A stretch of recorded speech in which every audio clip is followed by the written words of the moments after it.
आवाज आ रही है बच्चों?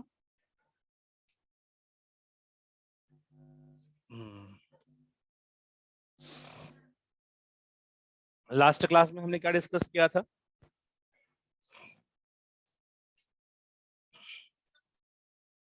Phenotype and genotype. देखो, हर एक कैरेक्टर का हमारे अंदर क्या होता है? जीन होता है। Gene segment of DNA that is responsible for appearance of any character. ऐसा सेगमेंट ऑफ डीएनए जो आरएनए एंड प्रोटीन बनाता है उसे हम क्या बोलते हैं? जीन बोलते हैं। जीन कैरेक्टर को कंट्रोल करता है। कैरेक्टर के फॉर्म्स होते हैं, वेरिएबल फॉर्म्स, जिसे हम क्या बोलते हैं? ट्रेड्स बोलते हैं। तो जीन के भी फॉर्म्स होंगे। जीन के जो अल्टरनेट फॉर्म्स होते हैं उन्हें हम क्या बोलते हैं? एलील्स बोलते हैं। एलील्स सेम ही जीन है क्या? सेम जीन है। सेम जीन है, इसलिए होमोलोगस क्रोमोसोम की सेम लोकेशन पर प्रेजेंट होगा। ठीक है। और ये जो जीन के फॉर्म्स बनते हैं, ये बनते किससे हैं? म्यूटेशन से। किससे बनते हैं? म्यूटेशन से। अगर फंक्शनल फॉर्म है तो उसे डोमिनेंट बोलते हैं, और म्यूटेशन के बाद जो नॉन फंक्शनल बना है उसे रिसेसिव बोलते हैं। लेकिन म्यूटेशन के बाद हर एक फॉर्म नॉन फंक्शनल ही हो ऐसा कोई जरूरी नहीं है। जैसे केस वन में हमने देखा था कि आफ्टर म्यूटेशन मॉडिफिकेशन के बाद भी अगर वो काम कर रहा है, प्रोटीन नॉर्मल बना रहा है, तो फिर मॉडिफाइड और अनमॉडिफाइड में कोई डिफरेंस नहीं रहेगा। तो ये हमें समझ में आया था। लेकिन जनरली जब भी म्यूटेशन होता है तो हम क्या बोलते हैं? रेसेसिव। मॉडिफाइड को क्या बोलते हैं? रेसेसिव। और रेसेसिव को हम स्मॉल लेटर से लिखते हैं और डोमिनेंट फॉर्म को हम कैपिटल लेटर से लिखते हैं। ये समझ लिया था हमने। किसी डिप्लॉयड ऑर्गेनिज्म के अंदर जीन जो कंट्रोल करता है कैरेक्टर को, उसकी कितनी कॉपी होती है? दो। अगर सिमिलर हुई तो होमोजाइगस। होमोजाइगस को और भी नामों से जाना जाता है, जैसे प्योर बोलते हैं। अगर बोले कि आप हाइट को लेकर के प्योर हो, मतलब आप हाइट को लेकर के क्या हो? होमोजाइगस कंडीशन में हो।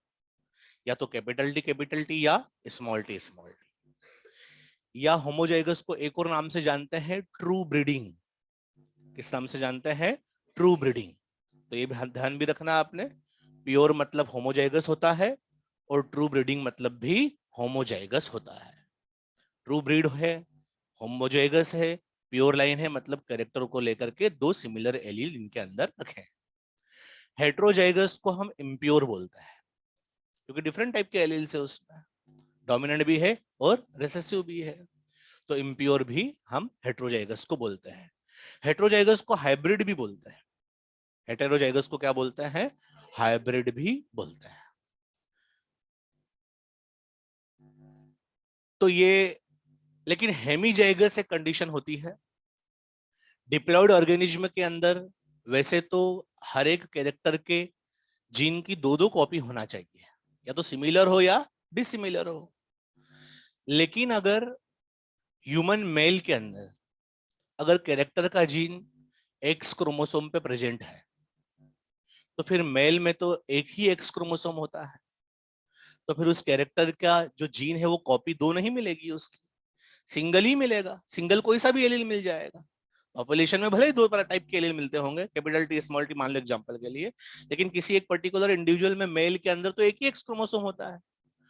और कैरेक्टर का जीन अगर एक्स पर है तो फिर सिंगल एलील से ही काम चलाना पड़ेगा। अगर वो डोमिनेंट फॉर्म में रहेगा तो कैरेक्टर अलग आएगा, रिसेसिव फॉर्म में आएगा तो अलग आएगा। Single allele responsible for appearance of character. ऐसा अगर हो तो इसे हम कौन सी कंडीशन बोलते हैं? हेमीजाइगस बोलते हैं। वाई के ऊपर भी अगर किसी कैरेक्टर का जीन होगा तो उसकी एक ही कॉपी मिलेगी। किसमें? मेल में। क्या फीमेल में हेमीजाइगस कंडीशन होती है? नहीं। अगर फीमेल में कैरेक्टर का जीन एक्स पर भी है तो भी उसकी दो कॉपी मिलेगी, क्योंकि फीमेल में कितने एक्स क्रोमोसोम होते हैं? दो होते हैं। तो फीमेल तो कैरेक्टर्स को लेकर के होमोजाइगस होती है या हेट्रोजाइगस होती है, लेकिन मेल होमोजाइगस भी हो सकता है, हेट्रोजाइगस भी हो सकता है अगर कैरेक्टर्स के जीन ऑटोसोम्स पे है तो। और अगर एक्स पर है और वाई पर है तो वो हेमीजाइगस होगा। ठीक है। फिनोटाइप्स क्या होते हैं? किसी भी कैरेक्टर का एक्सटर्नल अपीयरेंस, जैसे टॉल, डॉर्फ। आई की बात करें तो ब्राउन, ब्लू, ब्लैक, ये सब। और जीनोटाइप्स क्या होंगे?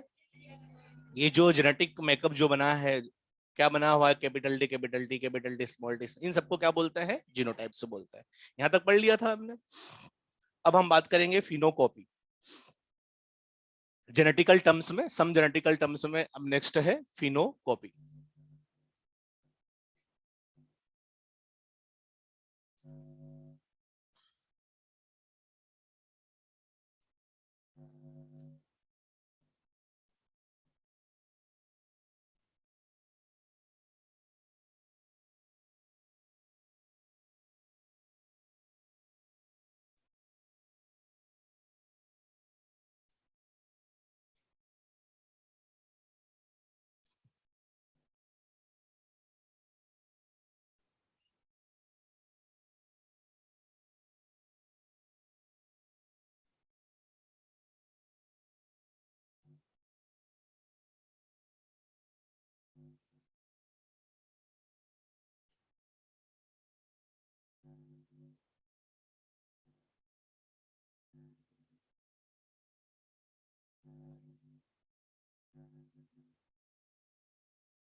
देखो इधर, जैसे ये प्लांट है, ये टॉल प्लांट है, ठीक है, ये टॉल है और ये डॉफ है। दो डिफरेंट फिनोटाइप है। इसका अगर हम जीनोटाइप बात करें तो इसका जीनोटाइप कैपिटल टी ही मान लो, और उसका क्या है? Small T. अभी क्या है? Two different, when two different genotype, ये दो डिफरेंट जीनोटाइप है, अभी क्या प्रोड्यूस कर रहे हैं? Different phenotype. डिफरेंट जीनोटाइप है तो डिफरेंट फिनोटाइप भी। लेकिन इसको मैंने एक्सटर्नली क्या दे दिया? Environment condition. इसको नहीं, सिर्फ इसको, इसको मैंने डिफरेंट एनवायरमेंटल कंडीशन में रख दिया। मतलब इसको मैंने जिब्रेलिक एसिड दे दिया। जिब्रेलिक एसिड सुना है आपने, जो हाइट बढ़ाता है? तो इसको जिब्रेलिक एसिड में डिफरेंट एनवायरमेंट में रख दिया, तो फिर इसकी भी हाइट क्या हो जाएगी? बढ़ जाएगी। इसकी भी हाइट क्या हो जाएगी? इससे बढ़ जाएगी, ये टॉल हो जाएगा। क्या इसका जीनोटाइप चेंज होगा? जीनोटाइप चेंज नहीं होगा, बस डिफरेंट एनवायरनमेंट में रखने से इस जिब्रेलिक एसिड ने स्टेम हाइट बढ़ा दी, स्टेम का एलोंगेशन कर दिया, इसलिए इसकी हाइट बढ़ गई। तो डॉव से क्या हो गया, टॉल हो गया। तो क्या लिखा है इधर कि व्हेन टू डिफरेंट जीनोटाइप, पहले क्या थे, डिफरेंट जीनोटाइप थे, एक टॉल था एक डॉफ था, place under different environmental condition, different environmental condition, इसको नॉर्मल में रखा, इसको जिब्रेलिक एसिड मीडियम में रख दिया, तो दोनों क्या प्रोड्यूस करने लगे, and develop similar phenotype, then they are called phenocopy of each other. आप मुझे बताओ कि अगर ये एक प्लांट है, ये टॉल है और ये भी टॉल है, क्या ये इसका कैपिटल टी है, इसका कैपिटल टी स्मॉल टी, क्या फिनोकॉपी है? क्यों, ये फिनोकॉपी क्यों नहीं है? फिनोकॉपी कब बनती है, जब डिफरेंट एनवायरनमेंट देने से सेम फिनोटाइप हो। यहाँ तो शुरुआत में से ही सेम फिनोटाइप है, भले डिफरेंट जीनोटाइप है लेकिन फिनोटाइप तो सेम है। अब हमने कोई डिफरेंट एनवायरनमेंट देकर के थोड़ी ना फिनोटाइप सेम किया है, डिफरेंट एनवायरनमेंट देकर के फिनोटाइप चेंज करो और सेम करो तो उसे क्या बोलते हैं, फिनोकॉपी बोलते हैं। क्लियर रहेगा सबको? ध्यान रखना है, ये फिनोकॉपी नहीं है क्योंकि इसमें शुरुआत से ही क्या है, सेम फिनोटाइप है। जीनोटाइप डिफरेंट है लेकिन शुरुआत से ही सेम फिनोटाइप है, ये फिनोकॉपी नहीं है। फिनोकॉपी कब होगी, जब डिफरेंट एनवायरनमेंट देकर के सेम फिनोटाइप किया जाए, तब वो क्या होगी, फिनोकॉपी होगी। तो ध्यान रखना, इसको लिख लो इसको।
आप मुझे बताओ कि इंसुलिन का जीन कहाँ है हमारे अंदर?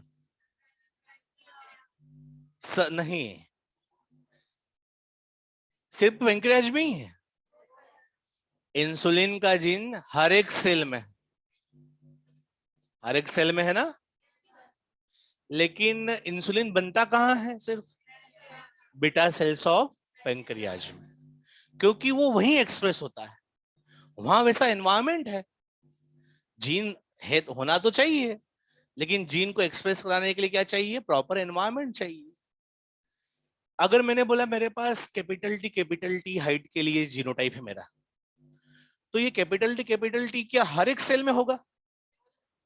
हाँ, कैपिटल डी जीन क्या होगा, हर एक सेल में होगा, क्योंकि ऑर्गेनिज्म की हर एक सेल में डीएनए क्या होता है, सेम होता है। तो फिर हर एक सेल ऐसी अलग अलग क्यों बन जाती है? सिर की सेल अलग है या अलग तरीके से बना रही है स्ट्रक्चर, या अलग तरीके से पैर के अलग बना रही है, क्योंकि हर एक सेल में एनवायरमेंट क्या है, अलग अलग।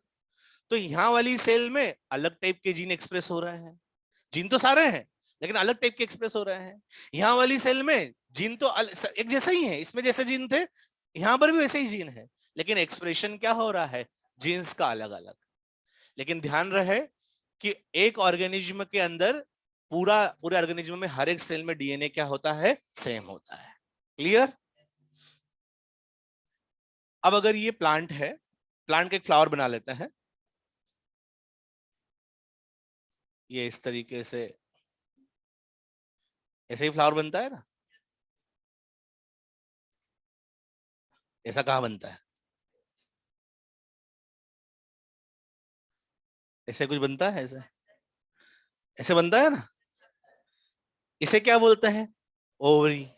इसे क्या बोलते हैं, इसे स्टिग्मा। इसे क्या बोलते हैं, पूरे को तो स्टेमन बोलेंगे, इसको एंथर और इसको फिलामेंट बोलते हैं। अब ये जो ऊपर वाला है इसको एंथर है, इसमें क्या बनता है, पोलन ग्रेन्स, और पोलन ग्रेन्स में ही मेल गैमेट्स होते हैं। और यहाँ पर क्या है, ओव्यूल है, उसमें क्या है, फीमेल गैमेट्स बनता है। तो यहाँ पर भी जो सेल्स है उसका भी जीनोटाइप वही है, यहाँ पर भी जो सेल है उसका भी जीनोटाइप वही है, क्योंकि ऑर्गेनिज्म की हर एक सेल में क्या रहता है, सेम जीनोटाइप रहता है। तो कभी इसी का पोलन ग्रेन इसके ऊपर ऐसा लैंड कर जाए और एक ही फ्लावर के, मतलब एक ही प्लांट है, एक ही प्लांट के पोलन ग्रेन उसी प्लांट के ओव्यूल से क्या करे, फर्टिलाइज करे, तो उसे अपन क्या बोलते हैं, सेल्फ पॉलिनेशन। ये आप जानते होंगे, इसे हम सेल्फिंग बोलते हैं। ठीक है, तो मैं क्या करूंगा, जब भी कभी ऐसा लिखूं, capital T small T into capital T small T, इसका मतलब क्या हुआ, सेल्फिंग, सेल्फ पॉलिनेशन। क्यों, इसका मतलब सेम जीनोटाइप के बीच में जब भी मैं क्रॉस करूंगा तो इसका मतलब आप क्या समझोगे, सेल्फिंग। क्यों, ऐसा क्यों समझ रहे हो, क्योंकि सेम जीनोटाइप कब हो सकता है, जब एक ही प्लांट के पार्ट्स हो, मेल पार्ट भी उसी प्लांट का और फीमेल पार्ट भी उसी प्लांट का, तभी तो सेम जीनोटाइप होंगे ना। तो जब भी सेम जीनोटाइप के बीच में क्रॉस किया जाएगा तो आप क्या समझोगे कि सेल्फिंग हो रही है। जैसे मैंने ऐसा किया, capital A capital B small B into capital A capital B small B, तो क्या समझोगे, एक ही प्लांट के अंदर क्या बन रहा है, उसी प्लांट के मेल गैमेट उसी प्लांट के फीमेल गैमेट्स के बीच में फर्टिलाइजेशन हो रहा है, सेल्फिंग हो रही है। ध्यान रहेगा, मैं बोलूं सेल्फिंग करो, capital A capital B small B capital C small c की सेल्फिंग किया हमने, तो सेम को क्या कर देना है, मल्टीप्लाई कर देना है। क्यों ऐसा कर रहे हैं, क्योंकि एक ही प्लांट के पार्ट्स है। ठीक है, सेम जीनोटाइप रखेंगे, सेम टाइप के जीन रखेंगे। ठीक, इसी तरीके से एक और टर्म आएगी आगे, क्या आएगा, उसको क्या बोलेंगे, क्रॉस पॉलिनेशन। क्रॉस पॉलिनेशन,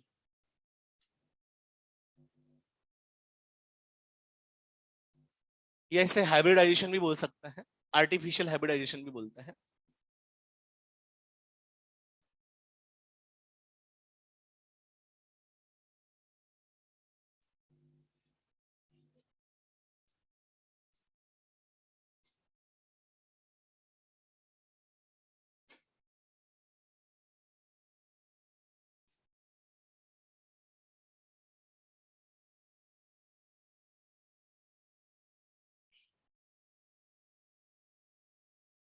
ये आपको पढ़ा दिया है क्या, तो फिर आपको पहले से ही पता था क्या ये।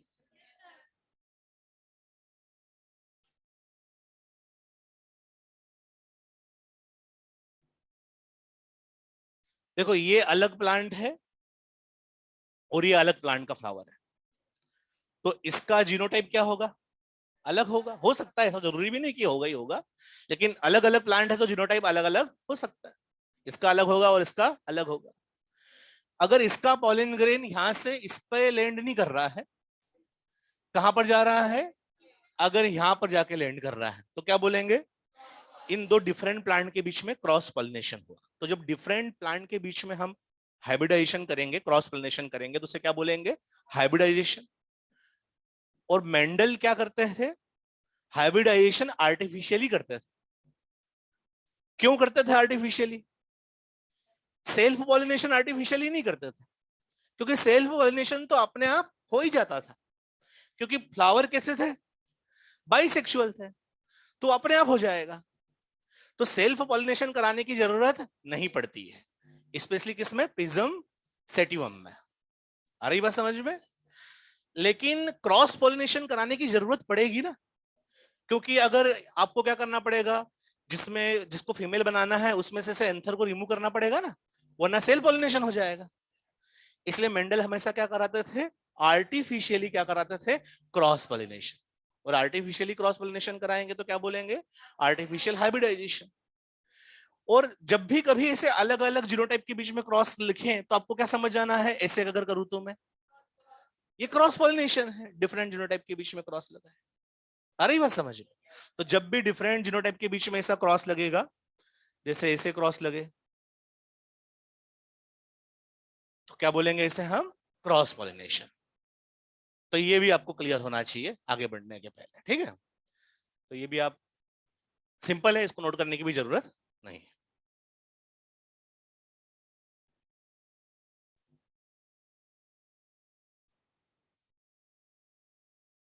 मतलब पिजम सेटिवम कितना बढ़िया प्लांट है, उसमें बाइसेक्सुअल फ्लावर होते हैं, तो सेल्फ पॉलिनेशन तो अपने आप हो जाता है, और क्रॉस पॉलिनेशन भी करा सकते हैं एंथर को रिमूव करके। तो बढ़िया प्लांट है ना पिजम सेटिवम।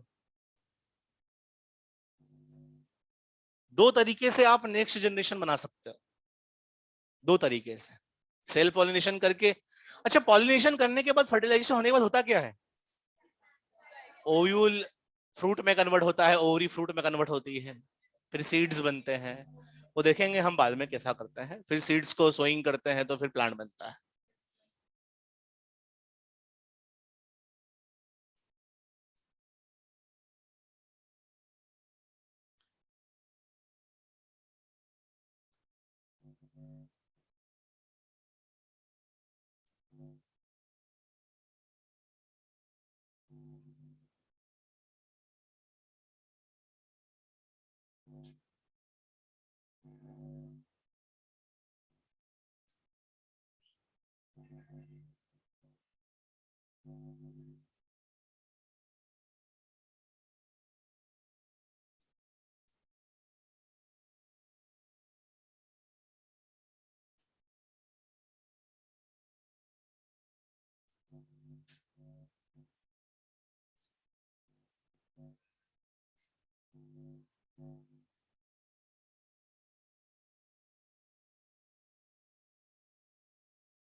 जो टॉल फिनोकॉपी में बनाते हैं डिफरेंट एनवायरनमेंट डाल करके, क्या उसका जीनोटाइप चेंज होता है? उसका जीनोटाइप चेंज नहीं होता है।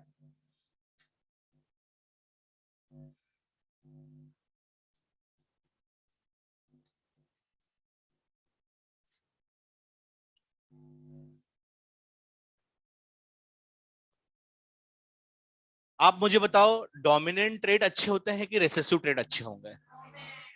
क्यों डोमिनेंट ट्रेट क्यों अच्छे होंगे? क्योंकि डोमिनेंट ट्रेट जीन के फंक्शन के कारण आया है, और रेसेसिव ट्रेट तो अपने आप आता है, डिफॉल्ट आता है जब जीन काम नहीं करता है। तो अच्छे ट्रेट कौन से माने जाएंगे? Dominant trait.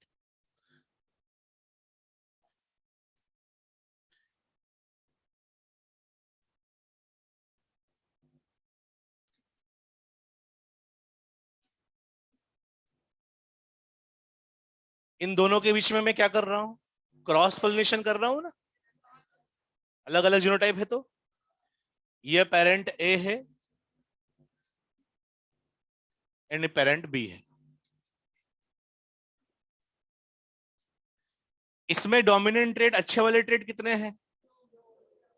इस वाले में डोमिनेंट ट्रेट एक ही है ना। इसी कंडीशन में दो दो कैरेक्टर की बात हो रही है। एक कैरेक्टर ए जीन से कंट्रोल होता है उसके दो एलील से, दूसरा कैरेक्टर बी जीन से कंट्रोल होता है उसके दो एलील से। अब पहला वाला डोमिनेंट है बस, दूसरा वाला तो रिसेसिव में है, तो इसमें एक ही डोमिनेंट ट्रेट है ना। इसमें इसमें भी एक ही डोमिनेंट ट्रेट है, क्योंकि ये तो रिसेसिव वाला है और यही क्या है? डोमिनेंट। डोमिनेंट ट्रेट दो जीनोटाइप्स में एक्सप्रेस होता है, होमोजाइगस में भी तो एक्सप्रेस होता है और हेट्रोजाइगस में भी होता है ना। अच्छा, इन दोनों पेरेंट के अगर क्रॉस करें तो क्या ऐसा हो सकता है कि इधर से कैपिटल ए आए, इधर से स्मॉल ए, इधर से स्मॉल बी, इधर से कैपिटल बी, ऐसा आ सकता है? वैसे तो क्रॉस पढ़ेंगे हम पैरेट स्क्वायर वगैरह, लेकिन ऐसा आ सकता है ना। अब ऐसा होगा तो क्या हेट्रोजाइगस कंडीशन में भी डोमिनेंट ट्रेट एक्सप्रेस होगा? कैपिटल ए स्मॉल ए में भी डोमिनेंट ही बनेगा, कैपिटल बी स्मॉल बी में भी डोमिनेंट। तो इसमें डोमिनेंट ट्रेट कितने हो गए? इसमें डोमिनेंट ट्रेट दो हो गए। तो पेरेंट में तो एक ही ट्रेट था, इसमें दो अच्छे ट्रेट हो गए। ऐसा क्यों हो पाया? क्योंकि डोमिनेंट ट्रेट होमोजाइगस कंडीशन में भी एक्सप्रेस होता है और हेट्रोजाइगस में भी होता है। तो सुपीरियर हो गया ना ये ऑफ स्प्रिंग क्या हो गई? इस दोनों पेरेंट से क्या है? सुपीरियर है। सुपीरियर है कि नहीं है? इनमें तो एक एक ही अच्छे थे, इसमें दोनों अच्छे आ गए। तो क्या लिखा है? Superiority of hybrid. ये हाइब्रिड क्यों बोला मैंने? क्योंकि क्रॉस पॉलिनेशन से बनाया है, इसलिए क्या बोला? Hybrid. Superiority of hybrid offspring over its parents, उसे हम क्या बोलते हैं? हाइब्रिड विगर बोलते हैं। इसे हम क्या बोलेंगे? इस ऑफस्प्रिंग को हाइब्रिड विगर बोलेंगे, या इसे हेटेरोसिस भी बोलते हैं। तो ये ध्यान रखना आपने, ठीक है? हाइब्रिड विगर किससे बनता है? क्रॉस पॉलिनेशन से कि सेल्फ पॉलिनेशन से? क्रॉस पॉलिनेशन से, ठीक है। अच्छे वाली पेरेंट्स, अच्छे वाले ऑफस्प्रिंग कब आता है? जब क्रॉस पॉलिनेशन।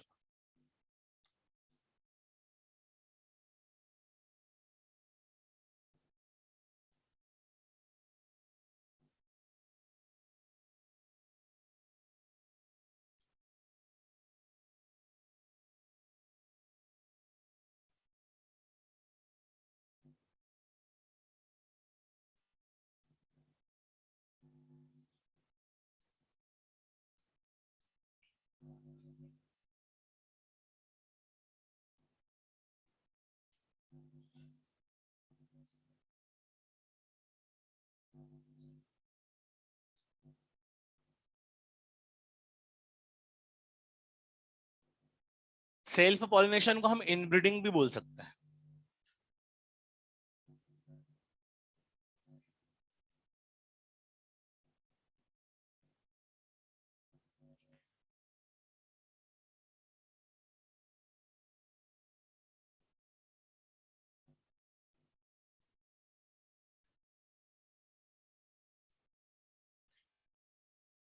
हेटेरोजाइगोसिटी इसलिए लिखा है क्योंकि हेटेरोजाइगस में अगर कंडीशन में डोमिनेंट कैरेक्टर नहीं आता तो फिर हाइब्रिड विगर बनता ही नहीं, सुपीरियर बनता ही नहीं ना भाई।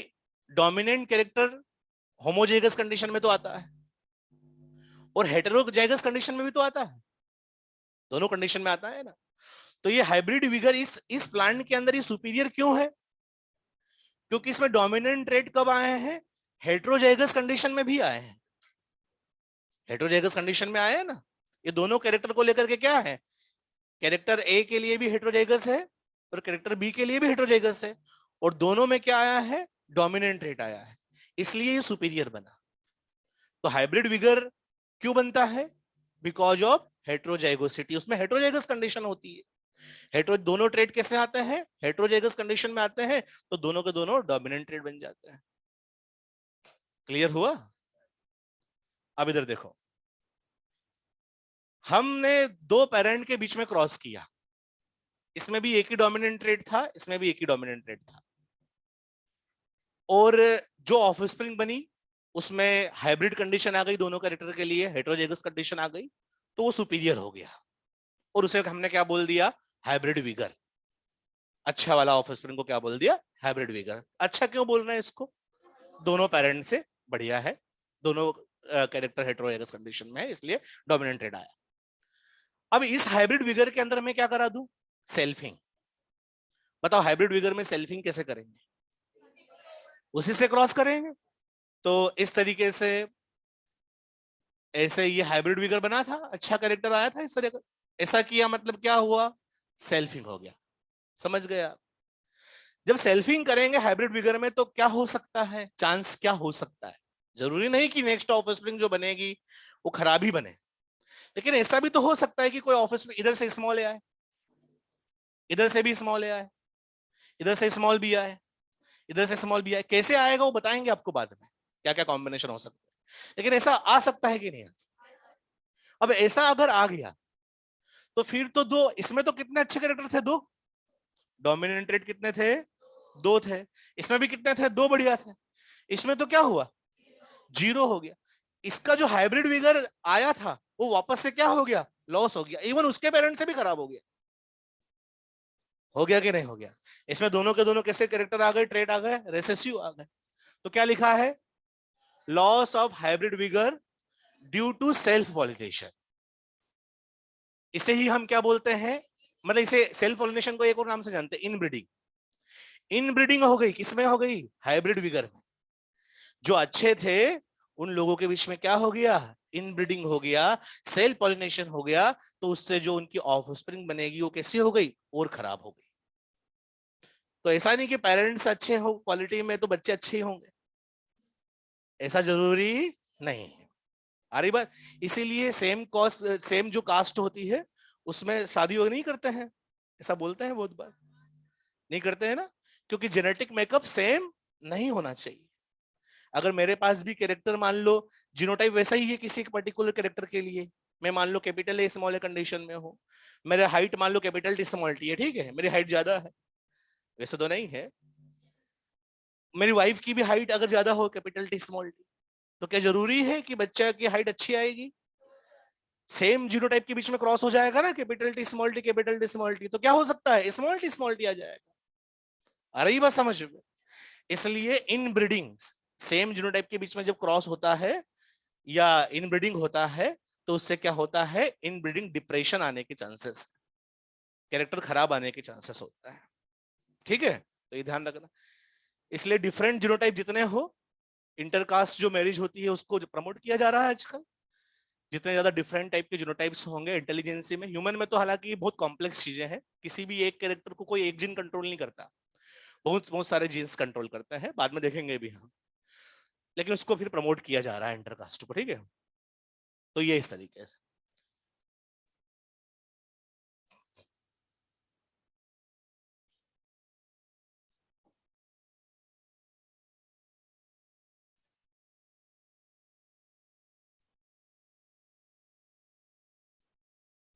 हाँ,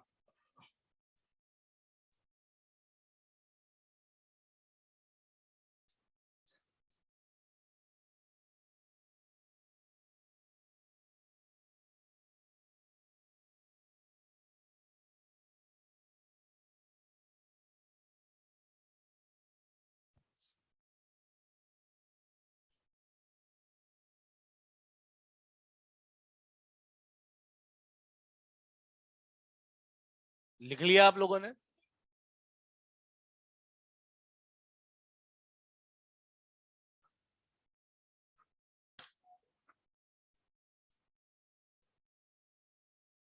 हाँ,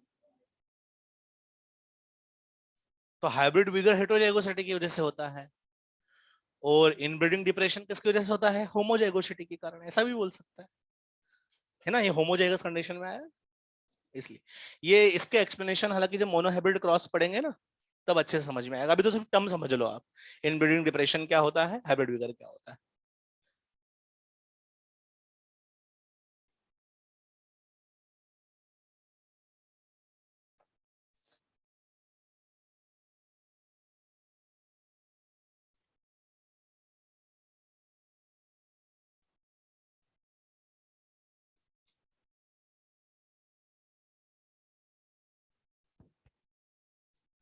अब इसके बाद में हम पढ़ेंगे कुछ टर्म्स पढ़ेंगे जो आपको पहले cell cycle and cell division पता होना चाहिए थोड़ा सा, ठीक है, उससे रिलेटेड कुछ टर्म्स पढ़ता है। बताओ हमारे पास कितनी पेयर्स है क्रोमोसोम की? 23 पेयर्स है। ये क्रोमोसोम की पेयर बनाई मैंने, और ये मियोसिस आप जानते हो, ये एक पेयर बनाई, अभी कुछ जेनेटिकल टर्म्स ही पढ़ रहे हैं, ठीक है। ये क्रोमोसोम नंबर 11 है, और एक क्रोमोसोम नंबर 22 है। मियोसिस जब होता है, जब गैमिट बनता है, जब भी गैमिट बनता है, तो गैमिट में अगर मेरे पास 46 क्रोमोसोम है, तो गैमिट में कितने जाएंगे, 23। मतलब इन टू पेयर में से ये जो टू क्रोमोसोम है इसमें से कोई एक जाएगा, इन दो में से भी कोई एक जाएगा। अब हमने मान लो इस क्रोमोसोम के ऊपर जो जीन है वो है, इधर कैपिटल ए लिखा, और स्मॉल ए क्या यहां लिखूं, कहां लिखूं, उसका एली लगा लिखना है तो सेम लोकस पे लिखना है ना, ऐसा ही करना होगा ना। और यहां अगर बात करें हम, यहां पर कौन सा जीन बना लेते हैं, बी वाला, ये कैपिटल बी है, तो ये कैसा है, स्मॉल बी, ऐसे हेटेरोजाइगस में बना लेते हैं समझने की, सेम भी हो सकते हैं लेकिन हेटेरोजाइगस बना लिया। अब जब मियोसिस होगा तो क्या होगा, गैमेट बनाना होगा, ये तो रिप्लॉइड सेल है, हर एक क्रोमोसोम 2 बार मिलता है, तो G1 S, G2 prophase 1, metaphase 1, anaphase 1, telophase 1, ऐसा सब होता है। तो उसमें क्या होंगे, एनाफेज 1 के अंदर इसे क्रोमोसोम सेपरेट होते हैं ना, होमोलोगस क्रोमोसोम के बीच में क्या होता है, सेपरेशन। तो ये वाला क्रोमोसोम अलग पोल पे जाएगा, ये अलग पोल पे जाएगा, फिर मियोसिस 2 कंप्लीट होगा और अल्टीमेटली कहां पहुंचेंगे, गैमेट में जाएंगे। अभी ये ऐसे अरेंज है, मान लो मेटाफेज 1 में अरेंज होते हैं ऐसे, इक्वेटर पे, आपको याद आ रहा है, तो ऐसे अरेंज है।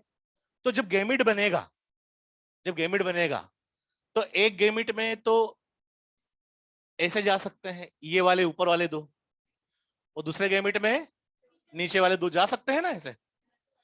तो यहां पर ऐसे हमने लिख लिया कैपिटल ए स्मॉल ए, और यहां पर क्या लिख लिया, कैपिटल बी स्मॉल बी। तो ये एक गैमेट बन गया, एक ऐसा गैमेट बन सकता है और एक ऐसा गैमेट बन जाए। ये जो सेपरेशन हो रहा है होमोलोगस क्रोमोसोम के बीच में, कब हो रहा है, मियोसिस हो रहा है, तब जाके अल्टीमेट जाके गैमेट बनेंगे ऐसे। सेपरेशन हो रहा है, इसी को बोलते हैं सेग्रीगेशन। क्या बोलते हैं, सेग्रीगेशन। सेग्रीगेशन का मतलब क्या होता है, सेपरेशन ऑफ होमोलोगस क्रोमोसोम। कौन सी फेज में होता है, एनाफेज 1 के अंदर होता है। हालांकि वो सेल साइकिल में पढ़ाते हैं, लेकिन हाँ होता है, याद कर लेना। लेकिन ऐसा जरूरी तो नहीं कि ये ऐसे ही अरेंज हो, ये ऐसे भी तो अरेंज हो सकते हैं। देखें, जब गैमेट बनाना है मान लो, उस टाइम पे ये दो क्रोमोसोम छोटे बड़े बन गए हैं, कोई बात नहीं, एक क्रोमोसोम की पेयर दूसरी क्रोमोसोम की पेयर्स पे इंडिपेंडेंट है ना, एक दूसरे से उनको कोई लेना देना थोड़ी ना है। ऐसा थोड़ी ना है कि ये क्रोमोसोम बोल रहा है कि मेरे पास इधर कैपिटल ए है, तो ये वाला क्रोमोसोम के पेयर में भी इधर कैपिटल बी ही है। वो तो दो अलग अलग फिजिकल एंटिटी है, ये अलग है, ये अलग है। तो ऐसा भी हो सकता है कि ये ऐसे अरेंज हो जाए उल्टा हो करके, हो सकता है कि नहीं हो सकता है। ये जो इंडिपेंडेंट अरेंजमेंट है शो कर रहे हैं, इसी को बोलते हैं इंडिपेंडेंट अशॉर्टमेंट। क्या बोलते हैं, इंडिपेंडेंट अशॉर्टमेंट।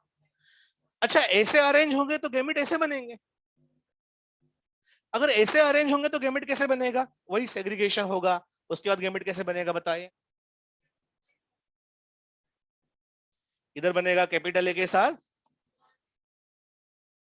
कैपिटल ए के साथ, अच्छा ऐसे पूरा बना लेते हैं।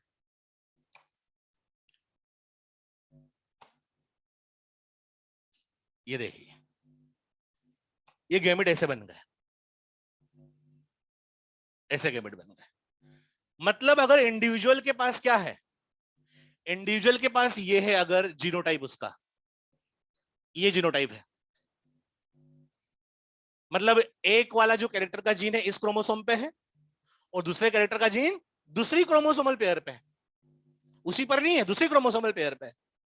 तो क्या ऐसा individual capital A small A capital B small B वाला इंडिविजुअल चार प्रकार के गैमेट बना सकता है? क्यों चार प्रकार के क्यों बना सकता है? Because of independent assortment. क्यों? क्योंकि दोनों जीन कहां है, अलग अलग क्रोमोसोमल पेयर पे। इसीलिए ऐसा हो सकता है कि ये क्या कितने प्रकार के गैमेट बना सकता है, चार प्रकार के। अगर ये दोनों जीन एक ही पेयर पे होते, एक ही क्रोमोसोम के पेयर पे होते, तो क्या फिर ऐसे चार प्रकार के गैमेट बनते? तब चार प्रकार के गैमेट नहीं बनते। जैसे देखें, अगर मान लो यहां पर कैपिटल ए और कैपिटल डी है इसी पर, तो आप मुझे बताओ ए और डी अगर है, तो क्या ये हमेशा गैमेट जहां ए कैपिटल ए जाएगा वहीं कौन जाएगा, कैपिटल डी, जहां स्मॉल ए जाएगा वहां कौन जाएगा, स्मॉल डी जाएगा ना। हाँ, उल्टा भी लग जाए दूसरी पेयर तो उससे इसको क्या लेना देना। अगर यहां पर कैपिटल डी है और यहां पर स्मॉल डी है, तो कैपिटल ए और कैपिटल डी तो हमेशा क्या रहेंगे, साथ में ही रहेंगे, रहेंगे ना। मतलब मैं क्या बोल रहा हूं, अगर लिए गए दो जीन अलग अलग क्रोमोसोमल पेयर पे हैं, अलग अलग क्रोमोसोमल पेयर पे मतलब नॉन होमोलोगस पेयर पे, ये अलग पेयर है, ये अलग पेयर है, नॉन होमोलोगस पेयर पे है, तो उन दोनों के बीच में क्या हो सकता है, इंडिपेंडेंट असॉर्टमेंट हो सकता है। ऐसे भी अरेंज हो सकती है, ऐसे भी अरेंज हो सकती है। तो फिर कितने टाइप के गैमेट बन सकते हैं? उन दो जीन के रेस्पेक्ट में 4 प्रकार के गैमेट बन सकते हैं, बन सकते हैं। लेकिन अगर दो कैरेक्टर के जीन, जिन दो कैरेक्टर की आप बात कर रहे हो, उन दोनों कैरेक्टर के जीन एक ही क्रोमोसोम पे है, तो फिर इंडिपेंडेंट असॉर्टमेंट नहीं हो सकता, क्योंकि वो एक ही पर है। जहां कैपिटल ए है, दोनों के दोनों जीन क्या करेंगे? साथ में जाएंगे। पेरेंट में साथ में है तो अगली जनरेशन गैमेट में जाना, मतलब अगली जनरेशन में ही जाना। ये गैमेट के ही थ्रू तो अगली जनरेशन बनेगी ना। तो अगली जनरेशन में भी ये क्या रहेंगे? साथ में ही रहेंगे। अगर पेरेंट में कैपिटल ए कैपिटल डी साथ में है, तो अगली जनरेशन में भी कैपिटल ए कैपिटल डी साथ में ही रहेंगे। कुछ भी हो जाए साथ में ही रहेंगे।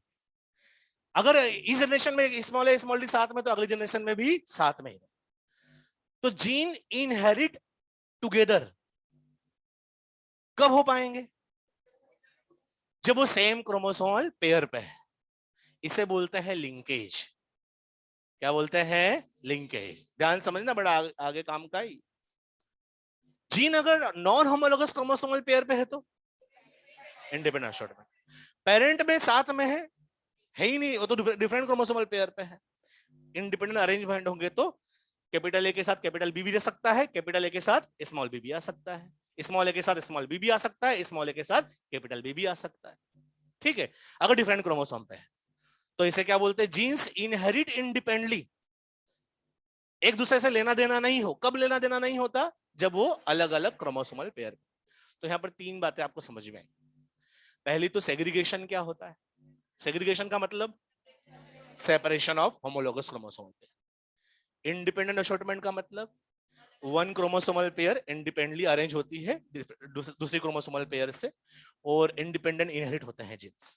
कैपिटल ए के साथ कैपिटल बी भी, कैपिटल ए के साथ स्मॉल बी भी आ सकता है, स्मॉल ए के साथ कैपिटल बी, स्मॉल ए के साथ स्मॉल बी भी। लिंकेज मतलब जब सेम क्रोमोसोमल पेयर पे जीन हो तो इनहेरिट क्या होता है? टुगेदर होता है। पेरेंट में साथ में है तो गैमेट में भी साथ में ही जाएंगे, तो अगली जनरेशन में भी साथ में ही रहेंगे। ठीक है। सेग्रीगेशन को ही बोलते हैं डिसजंक्शन। सेग्रीगेशन को क्या बोलते हैं? डिसजंक्शन। तो फिर नॉन डिसजंक्शन क्या हुआ? जब ये प्रॉपर सेपरेशन ना हो। होमोलोगस क्रोमोसोम पता ऐसा होना चाहिए ना कि ये अलग गैमेट में जाए, ये अलग गैमेट में जाए। देखो जा भी रहा है, लेकिन अगर दोनों एक ही तरफ चले जाए तो ये तो मिस्टेक हो गई। ये तो मिस्टेक हो गई ना। इसी को क्या बोलते हैं? Non disjunction. ठीक है, तो उधर डेफिनेशन लिख लेते हैं एक एक करके सब।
ये आइए मतलब क्या?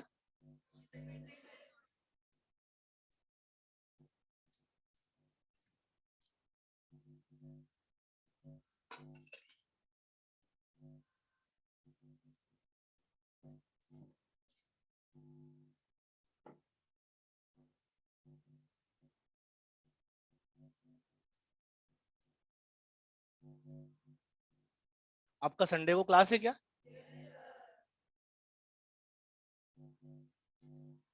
आइए मतलब इंडिपेंडेंट असॉर्टमेंट।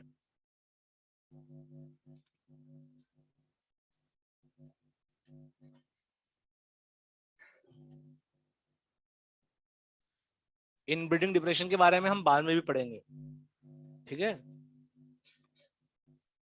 हाँ, वहां पर आपको प्रोबेबिलिटी के बारे में समझ में आएगा।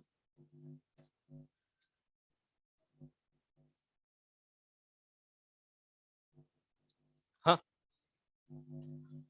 प्रोसेस वन में, प्रोफेज वन में, हाँ। हाँ होता है। हाँ तो वो बाद में देखेंगे, अभी रहने दो उसको, ठीक है? रिकॉम्बिनेशन कैसे होगा वो सब बाद में देखेंगे, जब लिंकेज पढ़ेंगे ना तब। अभी तो बस अभी डेफिनेशन पे फोकस करिए, ठीक है? वो रिकॉम्बिनेशन भी हो सकता है, इवन लिंकेज ये भी कैपिटल ए स्मॉल डी के साथ जा सकता है, लेकिन वो अलग बात है। अभी तो इतना ध्यान रखो बस कि जीन्स अगर डिफरेंट क्रोमोसोमल पेयर पे है, नॉन होमोलोगस क्रोमोसोमल पेयर पे है, तो इंडिपेंडेंट अरेंज हो सकते हैं, इसलिए इंडिपेंडेंट जा सकते हैं। इंडिपेंडेंट जाना मतलब कैपिटल ए के साथ कैपिटल बी, कैपिटल ए के साथ स्मॉल बी भी जा सकते हैं, इसे बोलते हैं इंडिपेंडेंट शॉर्ट में। सेम क्रोमोसोमल पेयर पे होंगे तो साथ में ही जाएंगे, पेरेंट की जनरेशन में साथ में है तो अगली जनरेशन में भी किसी गैमेट में साथ में ही पहुंचे। बस डेफिनेशन क्लियर करिए, आगे आगे आपको समझ में आ जाएगा कि कैसे रिकॉम्बिनेशन होता है, क्या होता है, किस प्रकार से अफेक्ट कर सकता है।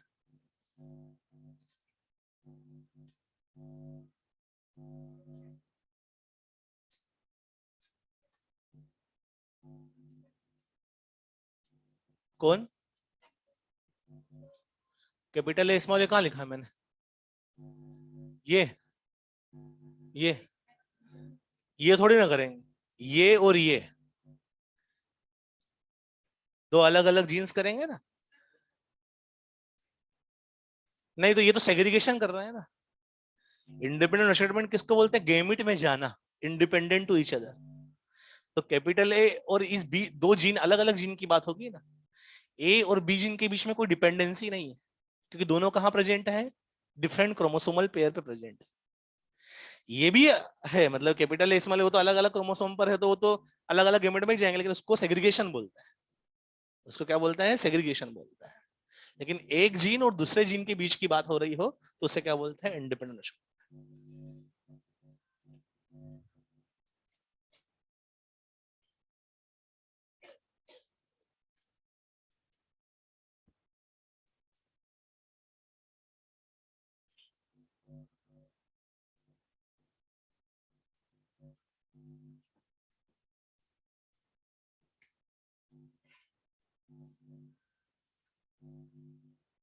मैंने सिर्फ इनब्रीडिंग डिप्रेशन के बारे में कॉन्सेप्ट बताया है, आगे आपको और समझ में आएगा।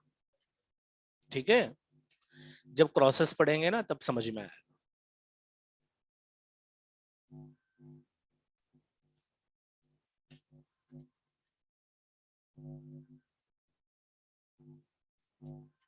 कल क्लास है ना?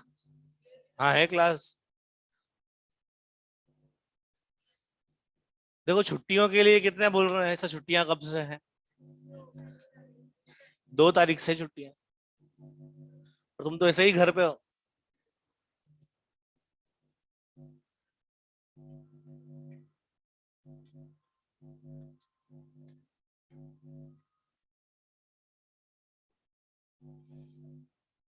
हो गया, लिख लिया?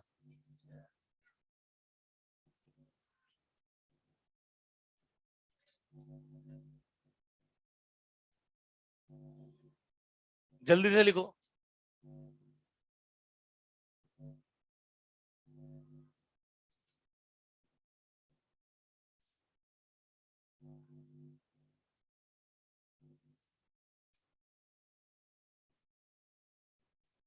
बता दूं?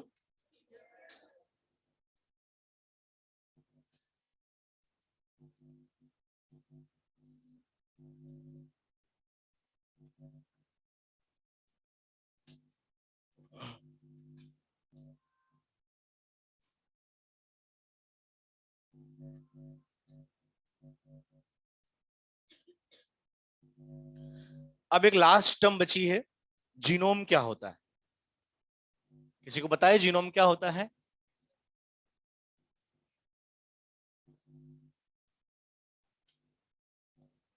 हाँ? किसी सिंगल सेट, हमारे पास कितने सेट है क्रोमोसोम के? 2 सेट्स हैं। 23 comes from mother side and other 23 comes from father side. इसलिए हम कैसे ऑर्गेनिज्म में है? डिप्लॉयड है। हमारी सेल में एक जीनोम नहीं है, 2 जीनोम है। कितने जीनोम है? 2। एक जीनोम में मतलब सिंगल सेट ऑफ क्रोमोसोम में, मोनोप्लॉइड सेल में सिंगल सेट ऑफ क्रोमोसोम होगा तो सेल को क्या बोलेंगे? मोनोप्लॉइड बोलेंगे। मोनोप्लॉइड सेल में जितने भी क्रोमोसोम होते हैं ना, उसे अपन क्या बोलते हैं? जीनोम बोलते हैं। जैसे हमारे गेमिट है ना, गेमिट मोनोप्लॉइड ही है, सिंगल सेट है उसमें। तो उसे हम क्या, मोनोप्लॉइड और हैप्लॉइड अलग अलग चीज है। मोनोप्लॉइड और हैप्लॉइड का मैं आपको डिफरेंस कब बताऊंगा? जब प्लांट ब्रीडिंग पढ़ाऊंगा, ठीक है? अभी आप ध्यान रखें कि मोनोप्लॉइड सेल के अंदर अगर सेल में क्या है? सिंगल सेट ऑफ क्रोमोसोम है, तो उसे हम क्या बोलते हैं? कि जीनोम बोलते हैं। अगर एक सेट में जितने भी क्रोमोसोम होंगे उसे हम क्या बोलेंगे? जीनोम बोलेंगे। तो देखें, जीनोम की डेफिनेशन भी लिख लेते हैं।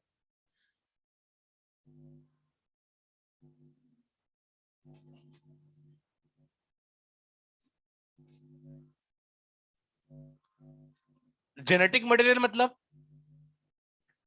DNA. Total genetic material present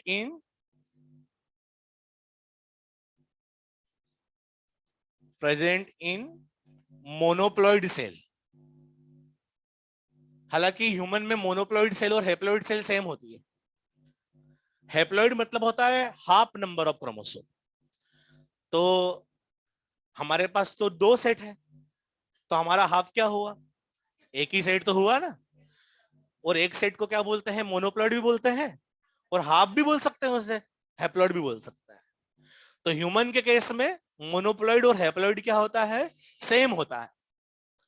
लेकिन सोचो जो प्लांट टेट्राप्लॉइड है, जिसमें 4 सेट है, तो उसका हाफ क्या हुआ?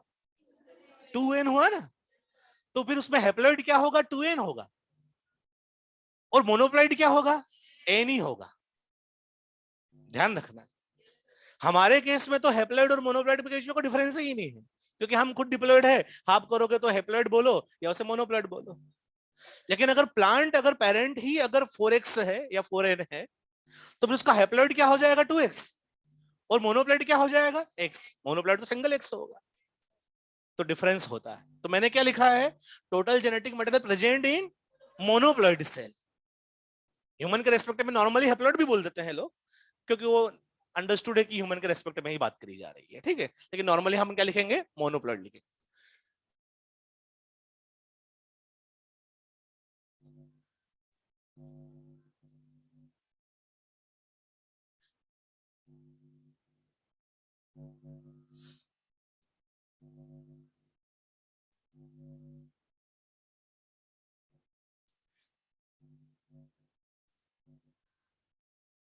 अब नेक्स्ट टॉपिक हम पढ़ेंगे, हमने कंप्लीट किया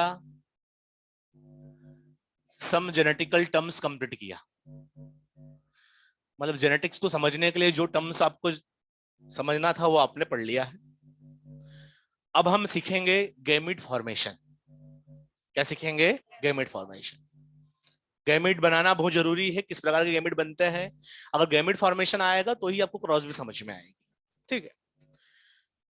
डिप्लॉइड ऑर्गेनिज्म है, गैमीट कैसे बनाएगा? मियोसिस से, मियोसिस करेगा और मियोसिस से क्या बनाता है? गैमीट फॉर्मेशन बनाता है, हैप्लॉइड सेल बनाता है, इसे गैमीट बोलते हैं। मैंने लिखा यहां पर कैपिटल टी स्मॉल टी, तो आप क्या समझे कि ये दोनों एलील कहां प्रेजेंट होंगे? ऐसे प्रेजेंट होंगे ना, एक यहां पर कैपिटल टी और यहां पर स्मॉल टी, ऐसे ही तो समझोगे आप। ये capital T small T individual है, मतलब किसी एक जीन की बात हो रही है इंडिविजुअल की। अब वो गैमेट बनाएगा तो इन दो क्रोमोसोम में से सेग्रीगेशन होगा गैमेट बनाते वक्त, ये अलग इसमें जाएगा और ये अलग इसमें। तो बोलेंगे कि गैमेट कैसे बनेगा, बताओ इससे। एक बनेगा कैपिटल टी और दूसरा कैसा बनेगा? स्मॉल टी, ऐसे तो लिखेंगे। एक में जाएगा कि इस गैमेट में जाएगा ये वाला क्रोमोसोम जिसमें क्या रहेगा? Capital T. इसमें जाएगा ये वाला जिसमें क्या रहेगा? Small T. तो गैमेट फॉर्मेशन ऐसे होता है। दो जीन के रेस्पेक्ट में भी लिख सकता हूं। मैंने लिखा अगर कि capital A small A, capital B small B, ऐसा लिख दिया मैंने। तो आप सोचोगे कि सर आप पहले तो ये बताओ कि ये दो जीन कहां है, अलग अलग क्रोमोसोमल पेयर पे है कि सेम क्रोमोसोमल पेयर पे? हमको कैसे पता चलेगा कि हम क्या बनाए इस? ये तो क्वेश्चन आएगा ना भाई, दो जीन की बात हो रही है। जब कुछ नहीं बोला जाए तो आपको क्या मानना है? दोनों जीन अलग अलग क्रोमोसोमल पेयर पे। कहां है? अलग अलग क्रोमोसोमल पेयर पे। पिछला डायग्राम याद आ रहा है? और अलग अलग क्रोमोसोमल पेयर पे होंगे तो आप गैमेट बना दोगे। कैसे बनाओगे? सोच करके आप बोलोगे कि सर पहला वाला अगर ऐसा है, कैपिटल ए स्मॉल है, दूसरा वाला अगर ऐसा ही अरेंज हुआ कैपिटल बी स्मॉल बी, तो कैसा गैमेट बनेगा? एक गैमेट बनेगा कैपिटल ए कैपिटल बी, एक कैसा बनेगा? Small A B. और अलग अलग क्रोमोसोमल पे है तो फिर इंडिपेंडेंट अशॉर्टमेंट भी तो हो सकता है। तो प्रोबेबिलिटी ये भी तो हो सकती है कि उल्टा होकर के लग जाए। उल्टा होकर के लगेगा तो कैसे बनेगा? Capital A small B, capital A small B. तो जब भी क्वेश्चन में कुछ ना बोला जा रहा हो तो पूछा जा रहा कि बताइए गैमेट कैसे बने, तो आपको क्या सोचना है कि वो अलग अलग, तीन भी अगर ऐसे लिख दे, ऐसे थ्री लिख दे, तीनों के तीनों कहां है? अलग अलग क्रोमोसोमल पेयर पे, उस हिसाब से गैमेट बनाना है। लेकिन आप सोचोगे सर दो है, तब तो बनाना आसान है। अब ये थ्री आ गए, फोर आ गए, तो फिर कॉम्बिनेशन कैसे बनाएंगे? कोई किसी के साथ भी जा सकता है। तो उसके लिए फिर फार्मूला है हमारे पास टाइप ऑफ गैमेट बनाने का। टाइप ऑफ गैमेट का फॉर्मूला है 2 की पावर n। ये आपको पहले से ही पता होगा, पता है कि नहीं? 2 की पावर n, और n किसको बोलते हैं? Number of heterozygous pair. समझते हैं उसको। कॉन्सेप्ट समझ में आ गया आपको? डायरेक्ट फॉर्मूला रटना ठीक बात नहीं है, पहले कॉन्सेप्ट समझ में आना चाहिए। नॉर्मली जब भी ऐसे जीन दिए जाएंगे तो अपन क्या समझेंगे? सभी अलग अलग क्रोमोसोमल पेयर पे है और उसके कॉम्बिनेशन बनाना है। कॉम्बिनेशन बनाना डिफिकल्ट है क्योंकि मोर देन टू जीन्स के तो बना सकते हैं, मोर देन टू जीन्स के तो बनाना डिफिकल्ट है, इसलिए फार्मूला हमने बना लिया 2 की पावर n। क्लियर? चलो उसके पहले जो आपको मैंने अभी सेग्रीगेशन लिंकेज वगैरह पढ़ाया था, उसके पहले कुछ एक क्वेश्चन का आंसर करिए आप। ये जैसे हमने दो क्रोमोसोम बनाए, यहाँ है capital T small t, capital R small r, capital A small a. बताओ कैपिटल टी और स्मॉल टी के बीच में क्या होगा? सेग्रीगेशन। कैपिटल टी और कैपिटल आर के बीच में लिंकेज। कैपिटल टी और कैपिटल ए के बीच में इंडिपेंडेंट अशॉर्टमेंट। स्मॉल और स्मॉल के बीच में इंडिपेंडेंट शॉर्ट में। आ गया समझ में? ठीक। तो ये अब हम क्या पढ़ेंगे, गैमेट फॉर्मेशन देखेंगे, इसको आप नोट कर लीजिए इतने को, ठीक है।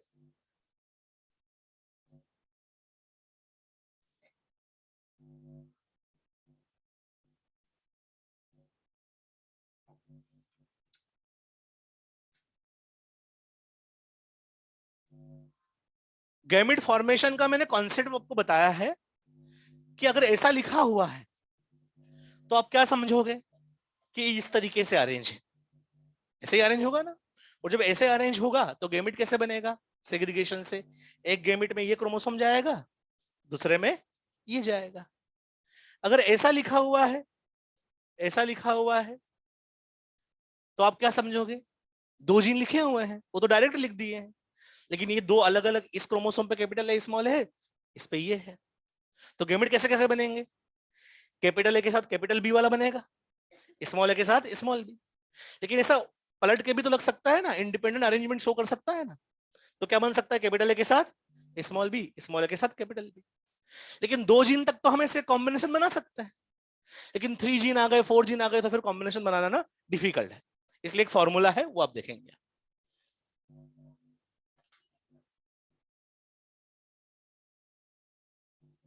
सेम क्रोमोसोम की बात नहीं करेंगे अभी हम। मैं आपको जब तक लिंकेज वर्ड ना बोलूं तब तक आपको सेम क्रोमोसोम पे बात करना ही। सेम क्रोमोसोम पे होंगे तो फिर तो दो ही प्रकार के बनेंगे, कैपिटल के साथ कैपिटल बी, स्मॉल के साथ स्मॉल बी, बस। लेकिन वो क्वेश्चन में दिया होना चाहिए। क्वेश्चन में कुछ नहीं दिया है तो आपको क्या मान के चलना है, सब अलग अलग क्रोमोसोम है, और जैसे आप गेमेट बनाना सीखेंगे वैसे ही गेमेट बनाना है सबको, ठीक है।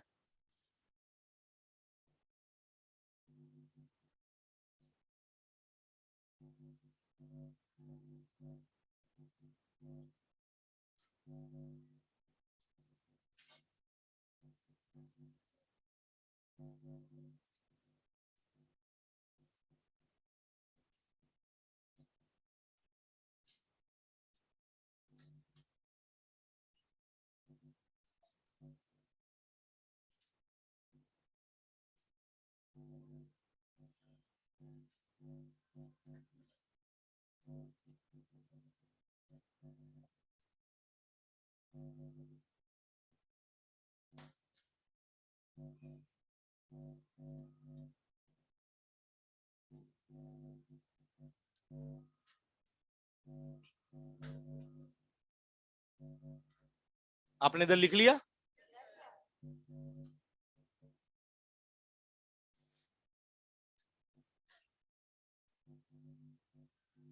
लिख लिया।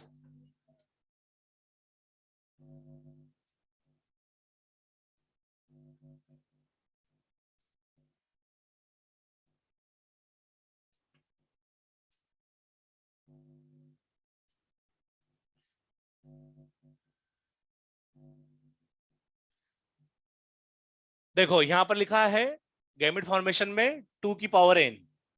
n मतलब क्या होता है, number of heterozygous pair. Gamete कैसे बनेंगे वो देखना है अगर, तो मेथड का नाम है फोर्कलाइन मेथड। होमोजाइगस को लाइन से लिखते हैं और हेट्रोजाइगस को फोर्क से लिखते हैं, ठीक है, फोर्क है ना। चलो देखें इधर, ये तो कुछ समझ में नहीं आया क्या चीज है इधर, देखें। कैपिटल ए अगर जीनोटाइप है, ठीक है, तो आप मुझे बताइए कि इसमें एन की वैल्यू कितनी है। एन की वैल्यू 0 है। क्यों?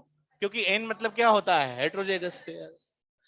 तो एन की वैल्यू अगर 0 है और फॉर्मूला क्या है, 2 की पावर एन, तो 2 की पावर 0 मतलब 1, 1 आएगा ना। तो ये गैमेट कैसे बनाएगा, एक टाइप का। होमोजाइगस कंडीशन है तो गैमेट को कैसे लिखेंगे, लाइन से। ऐसे लाइन बनाएंगे और इन दो कैपिटल ए में से कोई सा भी एक ऐसा गैमेट बनेगा, ऐसे ही तो टाइप का बनेगा। नॉर्मल भी सोचोगे अगर आप, तो देखो अगर आप ऐसा सोचोगे कि ये दो क्रोमोसोम यहाँ पर भी कैपिटल ए है, यहाँ पर भी कैपिटल ए है, तो गैमेट कौन सा बनेगा, सिर्फ कैपिटल ए वाला ही तो बनेगा। इधर जाया इधर जाए कैपिटल ए वाला ही बनेगा, एक ही टाइप का बनेगा ना। तो ऐसे चलिए, अब अगर मान लो ये है, आप मुझे बताएं एन की वैल्यू कितनी है, 1। 1 क्यों लिखा आपने, क्योंकि हेट्रोजाइगस है, वन पेयर है। 2 की पावर 1 करेंगे तो टाइप ऑफ गैमेट निकल आएंगे, 2 गैमेट निकल आएंगे।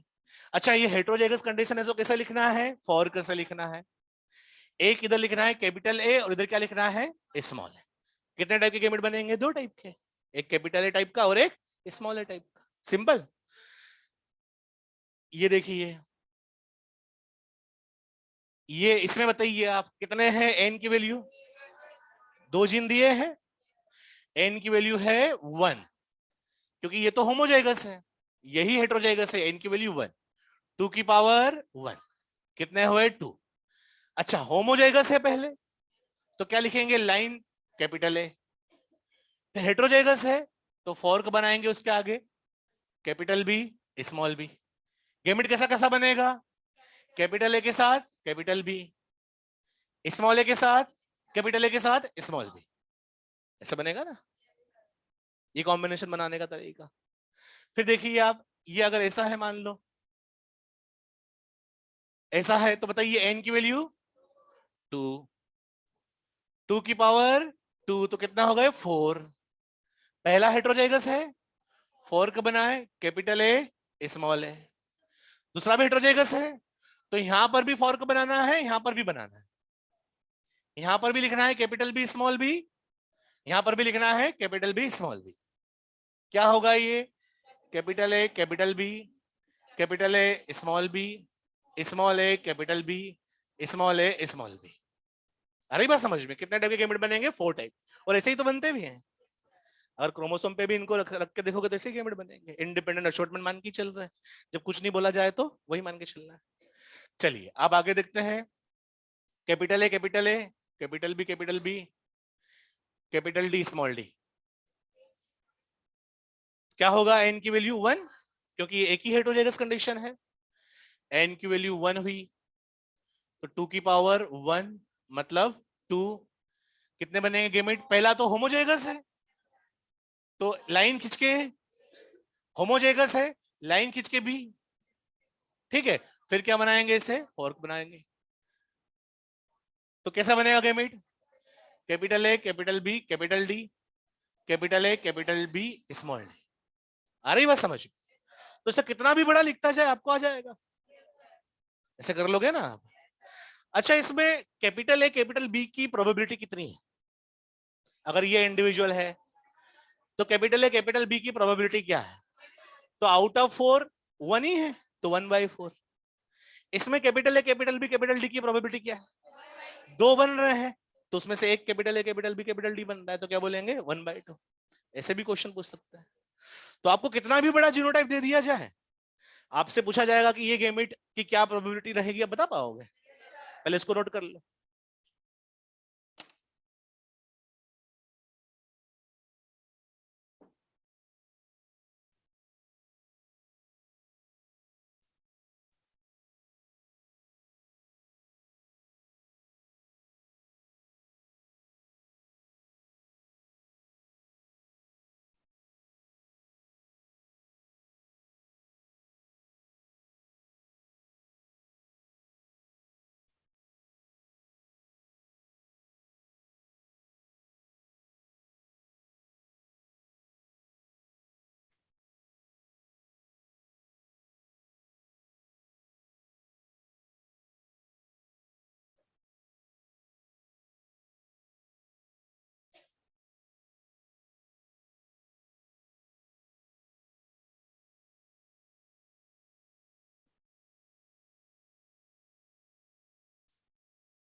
अच्छा,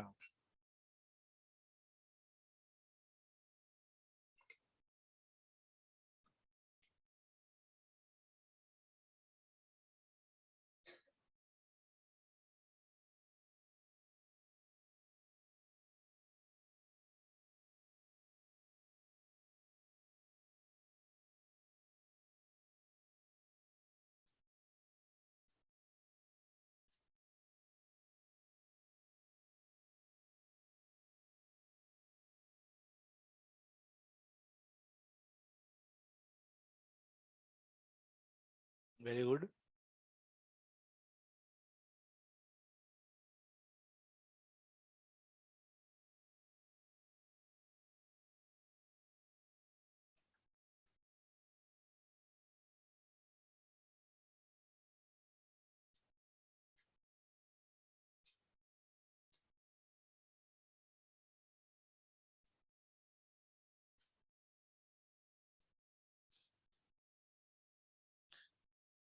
क्वेश्चंस लिख लो तो मुझे बता देना।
Very good. देखो बच्चों इधर, इसको इसका एक शॉर्ट ट्रिक भी बताऊंगा मैं आपको। एक तो ये तरीका है हमारा, इस तरीके से देख लेते हैं पहले तो। A plant with genotype capital R small r capital T small t capital G small g produces gametes. Find out probability of gamete contain capital R capital T small g genotype, ये पूछा है। तो ये अगर है तो हमें इसके गैमेट बनाना तो आता है। ये हेट्रोजाइगस है, टोटल गैमेट कितने बनेंगे? n की वैल्यू 3 है, तो गैमेट कितने बनेंगे? 8 बनाना पड़ेगा। तो यहां पर लिखा कैपिटल आर स्मॉल आर। फिर सेकंड भी हेट्रोजाइगस में है, इसे 2 फोर्क और बनाना पड़ेगा। Capital T small t, capital T small t. फिर क्या है, फिर भी हेट्रोजाइगस कंडीशन में है, फिर यहाँ पर इसे क्या बनाना होगा? इसे फोर्क बनाना पड़ेंगे। यहाँ क्या लिखेंगे? Capital G small g, capital G small g, capital G small g, capital G small g. ऐसे होगा ना? क्या कॉम्बिनेशन लिखेंगे? R T G. फिर क्या लिखेंगे? R T small g. फिर क्या लिखेंगे? R small t. फिर क्या लिखेंगे? R small t small g. ठीक है, फिर क्या लिखेंगे? Small r capital T capital G. फिर क्या लिखेंगे? Small r capital T small g. फिर small r small t capital G. फिर क्या लिखेंगे? Small r small t small g. 8 दिख रहा है। इनमें से पूछा है capital R capital T small g, ढूंढ लो। लेकिन ये ही ना, एक ही है, तो ये तो 1/8 हो गया। लेकिन ये तो काफी लेंथी प्रोसेस हो गई है, इतना तो टाइम ही नहीं होता हमारे पास, है ना? लेकिन ये तरीका भी हो सकता है। दूसरा तरीका क्या होगा, देखें इधर। ये है जीनोटाइप, ये है ना जीनोटाइप। हमें गेमिट बनाना है, कौन सा है gamete? Are T small g, ये बनाना है। तो अब शॉर्ट ट्रिक क्या है इसकी, कि आप मुझे बताएं इसमें से कैपिटल आर आने की प्रोबेबिलिटी क्या है? 2 आ रहे हैं ना, तो एक कैपिटल आर आने की प्रोबेबिलिटी क्या है? 1/2, तो इसके नीचे में क्या लिख दूंगा 1/2। इस कैपिटल टी स्मॉल टी में से कैपिटल टी आने की प्रोबेबिलिटी क्या है 1/2, तो इसके नीचे क्या लिख दूंगा 1/2। इस कैपिटल जी स्मॉल जी से स्मॉल जी आने की प्रोबेबिलिटी 1/2, 2 में से स्मॉल जी आ सकता है तो 1/2। और बाद में तीनों की प्रोबेबिलिटी को क्या करूंगा मल्टीप्लाई करूंगा, तीनों इवेंट साथ में चाहिए ना, तो तीनों को मल्टीप्लाई करेंगे। मल्टीप्लाई करेंगे तो कैसा हो जाएगा 1/8 आ गया। तो प्रोबेबिलिटी तो इसे आराम से निकाल सकते हैं ना। जैसे देखें एक और करके देखते हैं नेक्स्ट क्वेश्चन। हमारे पास ये इतना बड़ा दिया हुआ है, अब इसको अगर टाइप करने जाएंगे तो टाइप क्या करेंगे, टाइप तो करते ही नहीं, लिखने जाएंगे, लिखने करने जाएंगे तो काफी टाइम लग जाएगा। तो इसको ऐसे लिख लेते हैं capital R small r, capital T small t, capital G, capital E small a. ठीक है, मैं सेकेंड वाला करके देखता हूँ। ठीक है, फर्स्ट वाला तो सिंपल है जैसे अभी अपन ने किया था, चलो फर्स्ट भी करके देख लेते हैं। आर टी जी और ई, है ना, ये है। चलो इधर से बताओ कैपिटल आर स्मॉल आर में से कैपिटल आर आ सकता है, आ सकता है, और प्रोबेबिलिटी क्या है 50%। 50% को क्या लिखेंगे 1/2। कैपिटल टी स्मॉल टी में से 1/2। कैपिटल जी में से तो 100% कैपिटल जी ही आएगा।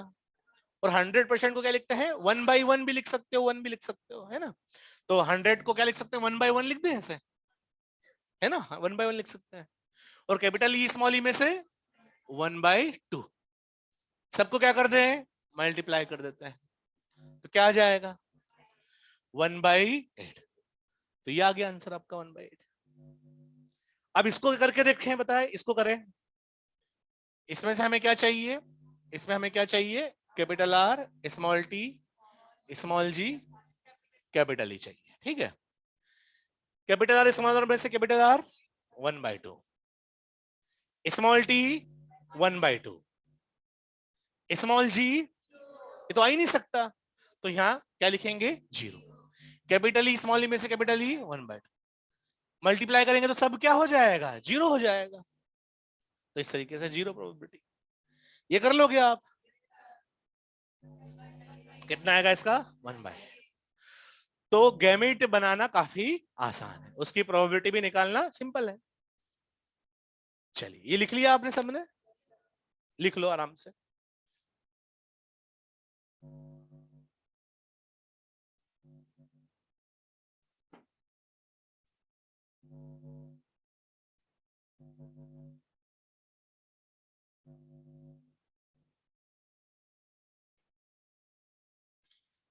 जीन पूल और जीनोम में डिफरेंस है। ठीक है, जीन पूल भी आपने सुना होगा। जीन पूल और जीनोम में डिफरेंस है, जब मैं हार्डी वेनबर्ग इक्वेशन पढ़ूंगा तब बताऊंगा आपको जीन पूल क्या होता है। जीनोम का मतलब होता है सिंगल ऑर्गेनिज्म की मोनोप्लॉइड सेल में कितना जेनेटिक मटेरियल है।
फर्स्ट का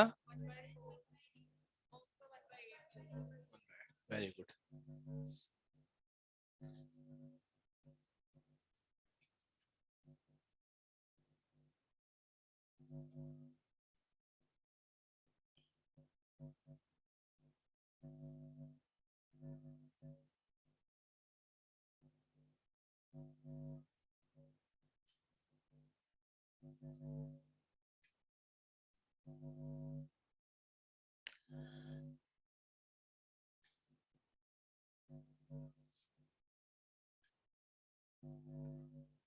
हाँ, चलो टाइम हो गया है, मैं क्वेश्चन का आंसर दे देता हूं, ठीक है।